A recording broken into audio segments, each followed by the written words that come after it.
ఇలాంటి మరెన్నో వీడియోలు చూడడానికి like, share, subscribe and comment. ఈరోజు ఈ వీడియోలో 2026 సంవత్సరంలో త్యాగరాజ స్వామివారి ఆరాధన మహోత్సవాల గురించి తెలుసుకుందాము. కర్ణాటక సంగీత సామ్రాజ్యంలో సంగీత త్రిమూర్తులుగా పిలువబడే వారిలో శ్రీ త్యాగరాజ స్వామి అగ్రగణ్యులు. ఆయన కేవలం ఒక వాగ్మేయకారుడు, అనగా పాటలు రాసి స్వరపరిచేవారు మాత్రమే కాకుండా నాదోపాసన ద్వారా భగవంతుని దర్శించిన గొప్ప భక్తుడు. 4వ తేదీ మే 1767న తమిళనాడులోని తిరువాయూరులో ఈయన జన్మించారు. వీరి పూర్వీకులు ఆంధ్రప్రదేశ్లోని ప్రకాశం జిల్లా కాకర్ల గ్రామానికి చెందినవారు. అందుకే వీరిని కాకర్ల త్యాగ బ్రహ్మం అని కూడా పిలుస్తారు.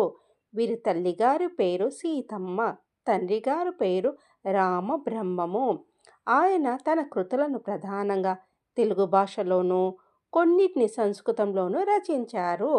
త్యాగరాజ స్వామి తన గురువైన సొంటి వెంకట రమణయ్య వద్ద సంగీతం అభ్యసించారు. తన 13వ ఏటనే నమో నమో రాఘవాయ అనే కీర్తనను దేశిక తోడి రాగంలో స్వరపరిచి తన ప్రతిభను చాటుకున్నారు. ఆయన సుమారు 24,000 కీర్తనలు రచించినట్లు చెప్తారు.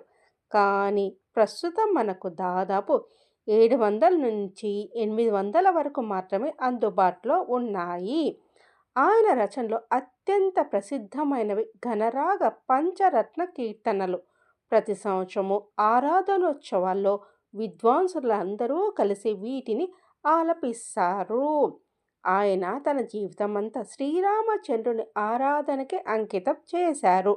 తంజావూరు రాజు ఆహ్వానించి బహుమతులు ఇస్తానన్న నిధి చాలా సుఖమా, రాముని సన్నిధి సేవ సుఖమా అంటూ నిరాకరించి కేవలం భిక్షాటం చేస్తూ కాలం గడిపారు. జనవరి 6వ తేదీ 1847న త్యాగయ్య గారు తిరువాయూరులో సమాధి చెందారు.